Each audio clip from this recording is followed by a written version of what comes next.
So we're still working with paper. This is kind of the tail end of our paper unit. And we're going to be doing a paper quilling monogram. Okay. So paper quilling is a way to take long, thin strips of paper and you're basically curling and rolling and folding them into these intricate little designs. So there's just some common types. So kind of the type circle or swirl are kind of the main ones. You can swirl it from opposite ends and that gives you that scroll shape like those on the right. But that's kind of the basic. From there, you can start to alter them by adding folds, by adding creases, creating loops to get kind of more nature-like designs and things like that. So this is going to be kind of your main thing. You're going to be using these long strips and quilling them to create a monogram. Okay, so a monogram is kind of one letter. And you'll be able to pick whatever letter you want. So it could be your first initial of your first name, last name, middle name, whichever. It could just be maybe your favorite letter, or if you want to create this for someone to give as a gift, you can use, one of their initials to use. But you'll have this one letter, and then you'll be decorating it with the quilling.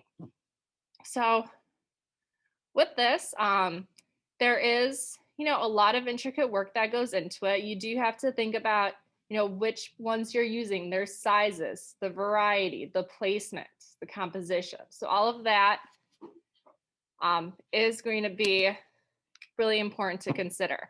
It's not just let's make random things and toss them all in, because you have to make sure that everything kind of fits and works together. So you get this nice, unified, harmonious overall design.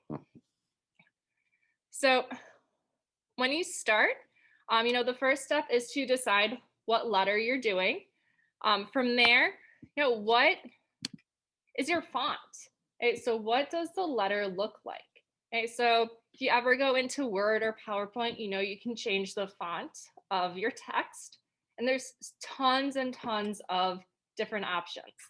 So for this, I really want you to pick a font style that you like. Okay, so some of you might like, more simple blocky pieces like the one on the left. Okay. Or maybe you like slightly fancier, maybe more cursive style fonts like the one on the right. Okay, so every font is going to be different. Each one will kind of allow you to do different things. Okay. So my suggestion is, you can either open up a PowerPoint or a Word and type in your letter, make it really big, and just scroll through the different fonts and see what you like. Or you could just Google the letter M, C, P, whatever it is.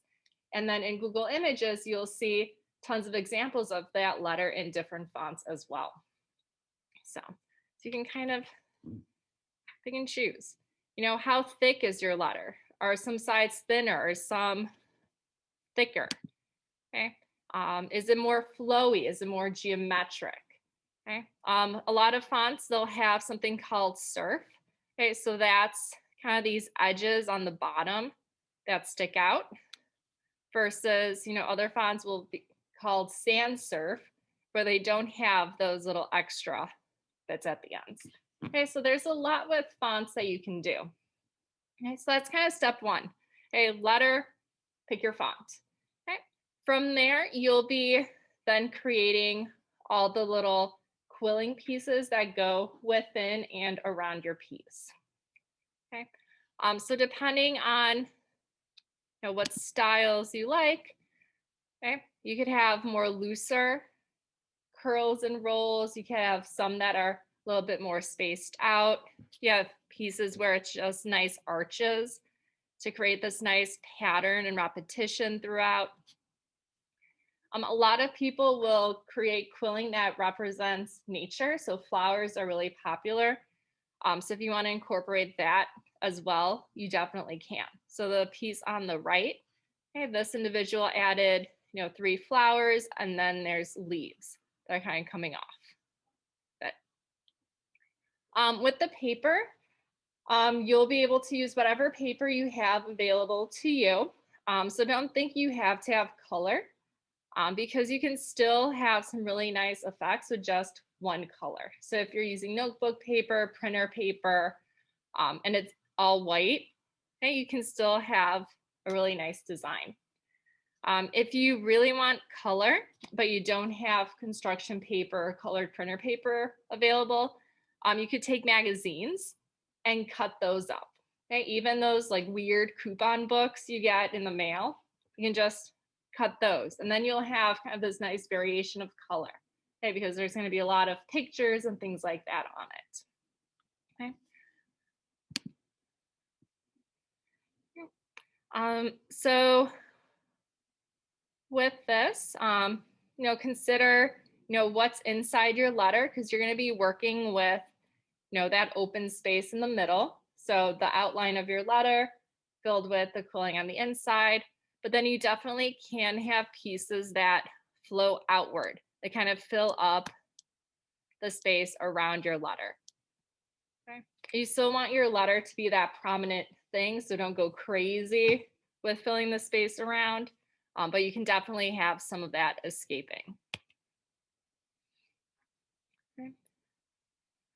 You could even have pieces of quilling that are kind of floating around. So the N on the left, it kind of looks like it has water droplets, almost like it's a splash of water. So it has the water droplet designs kind of floating off of the letter to kind of help give that effect. As you're working, scale is really important. So the size of your quilling. Okay, teeny tiny pieces will look different than bigger pieces. Smaller pieces will look a lot more delicate. So with the N on the right, it has these teeny tiny rolls. Okay, just look very dainty and delicate versus bigger pieces like the splashes on the left. Okay. So in the PowerPoint, I do have the slides kind of that show step-by-step of what you do for this. So step one is to pick your letter and font. Okay, so whatever letter you want, totally up to you.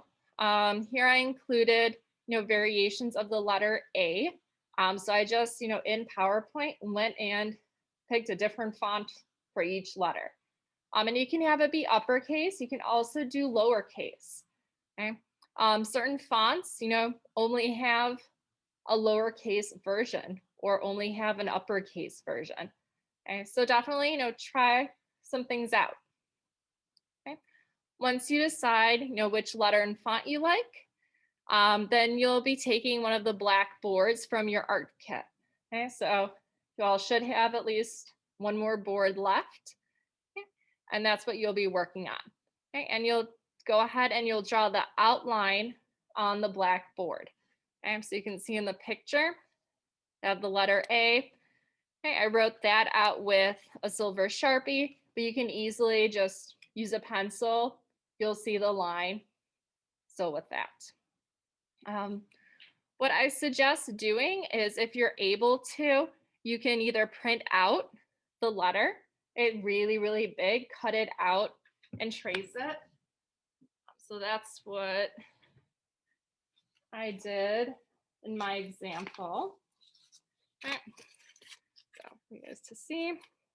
Okay. So I just cut it out and traced it right there. If you don't have access to a printer, what you can do is you can, open up an image of your letter on your iPad, make it as big as you can, and then put a sheet of notebook paper over it and trace it that way. Because your iPad will act like a light table. You'll be able to see the letter through the paper. So that is a good option. Okay? But you really do want to have that outline. It's not just drawing a regular, stick letter, I guess. You want it to have that volume because you have to fill it with stuff. Okay? There is a height requirement. So your letter has to be at least 6 inches tall. Okay. If it's smaller than that, you just won't have enough space to properly do your quilling and it'll just be harder to work in smaller spaces. But if you go 6 inches, that's a good size. If you want to go bigger, by all means, go for that. Okay. Any questions so far? No. All right. So from there, step 2 is cutting your paper into thin strips. Okay, so as I said, you can use any paper you have available, printer paper, newspaper, magazine, notebook, colored paper, construction paper, totally up to you. And you'll just cut it into nice even strips. Okay? I would have the strips be about 1/4 to 1/2 inch thick, 1/4 to 1/2 inch. If they get too thick, it'll be harder to roll. If they're too thin, it'll be harder to roll. Okay, so 1/4 to 1/2 inch will give you a good size to work with. And you definitely can have some that are taller and some that are shorter, because later on when you're adding everything, that could give you a nice variation of depth in your final piece. So just kind of mass cut your paper, and then you'll be able to start applying the paper strips to your letter. So you'll want to start off with just the outline. Okay. So for that, work in sections. So in my image here, I started off with kind of the center part of my A. And I just took one strip, laid it down to measure one side, and then I created a fold at the corner. And then from there, I measured out the second side, added a fold, third side, and then figured out where I needed to cut it. Okay. So this middle section is just one long strip that's folded in 2 places. Okay. For this section down here, once again, it's just one piece. So I started from one corner, measured, folded at the corner, and then measured out this curve, folded at the corner, and then for this bottom part, just kind of measured and cut off the excess. Right? I could have, continued on for this bottom piece, but figured, a couple folds is workable. If you start to do too many, trying to hold everything down when you're gluing it is just going to get a little bit trickier. Okay. So fold and cut, fold and cut, fold and cut all of your pieces. If you want, you can kind of work one section at a time, get it measured, and then glue it, and then move on to the next. Or if you want to just get everything kind of folded right away and then glue everything all at once, you can do that as well. Totally up to you and kind of how you want to work. Okay.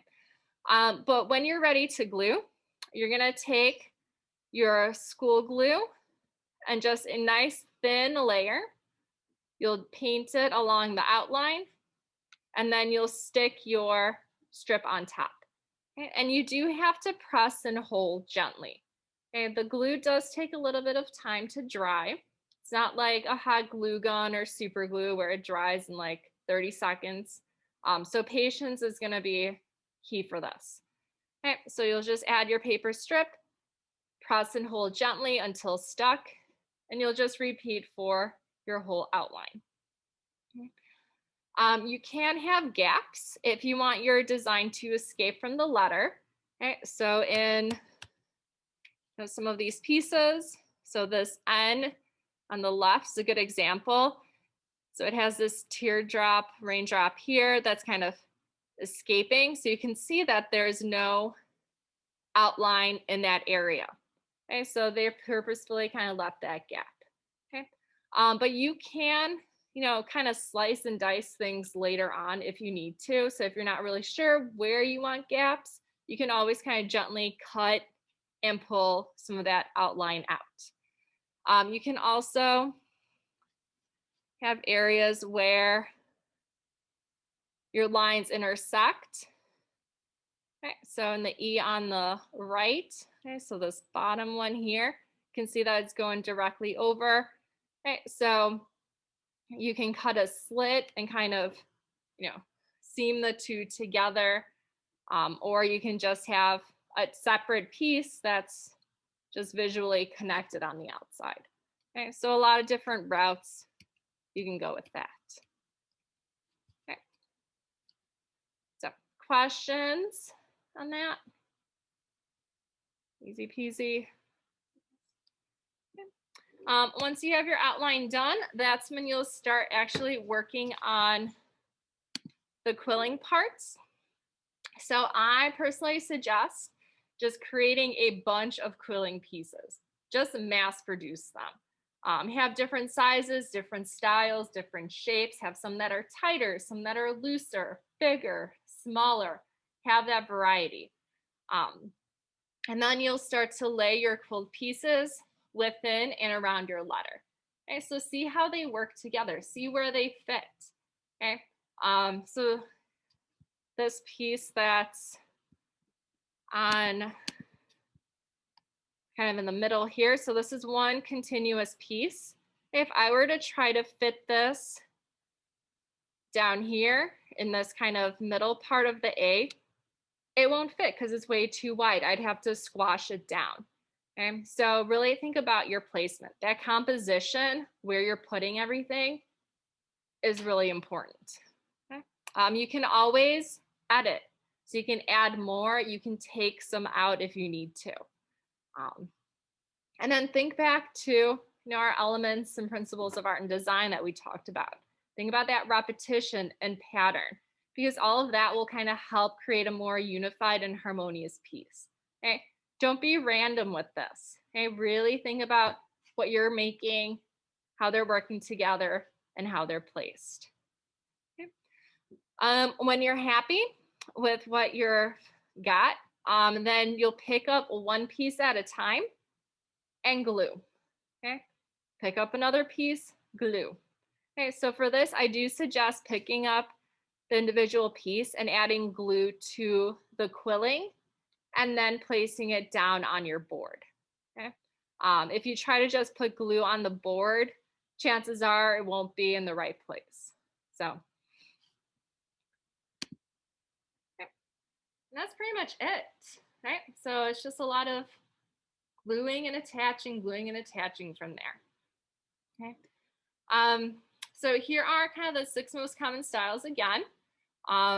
So that circle roll is really popular. And depending on how tightly you curl it, you'll get a different look and effect. I suggest, rolling it on a pencil. If maybe you have a nail at home or screw, you can do it over that because that's going to be a little bit thinner. You can also do it, right over your finger. If you have a paper clip that you can kind of open up, that'll be even thinner. So just be creative with what you've got around you. So the circle, it's just, one basic spiral, like a snail's shell. The scrolls on the right, you're just taking and rolling from either side to the middle. Okay. And then, depending on the look you want, folding the paper in half or just leaving it connected normally. But from those basic ones, there is tweaking that you can do. So you can easily take your regular spirals and by creating folds in one half, you can create that teardrop shape. Okay, if you create folds on either side, you can create an eye effect, okay, by kind of warping and folding petals and leaves. So just experiment with this. Just like with the paper techniques we were doing before, there's a lot of different ways you can kind of manipulate the paper. Yeah. So lots and lots of options.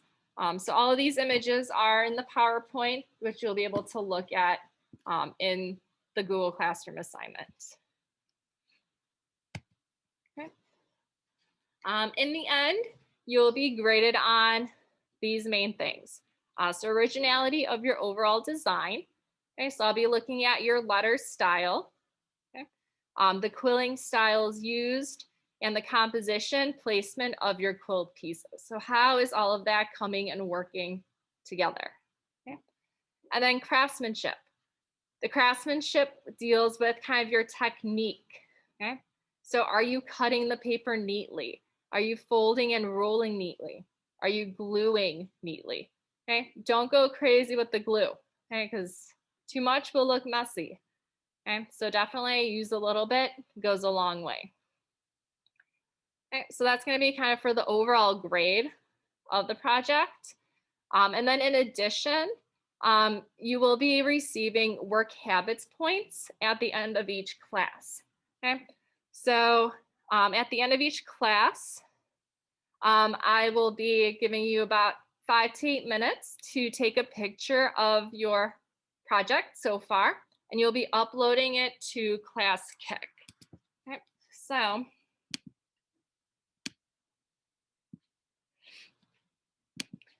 so in Class Kick, you'll notice that there is a new project that has been added, and it's called Progress Photos Intro to 3D. Okay, so this first slide is going to be just for paper quilling. Okay, so every day at the end, you'll add a picture of your work, however much you have done, and then you will add the date. Okay, so picture, date. Then next class, picture, date. Picture, date. Okay, so on and so forth. I will be then looking and marking your photos and giving you points. Okay, so I really want to make sure that you're using class time wisely. And this also lets me see that you're on the right track with the project. Okay, with remote and Zoom, I can't really see everyone's projects. Okay, and make sure that you're doing it all properly. So this kind of shows me if you're doing it well, or if I need to kind of guide you in a slightly different direction. Okay. If you do not upload a photo, I'm going to assume that you did nothing in class. Okay, so you will not get points. Okay, adding pictures later will not give you points either. Okay? This is for in-class participation. Okay, so it'll be really easy. Last 8 to 5 minutes. I'll talk on Zoom and in person. Okay, and say it's time to take your progress picture. Go and do it. Okay, so super, super easy and easy points to get. Okay. So, anyone have questions about the class kick?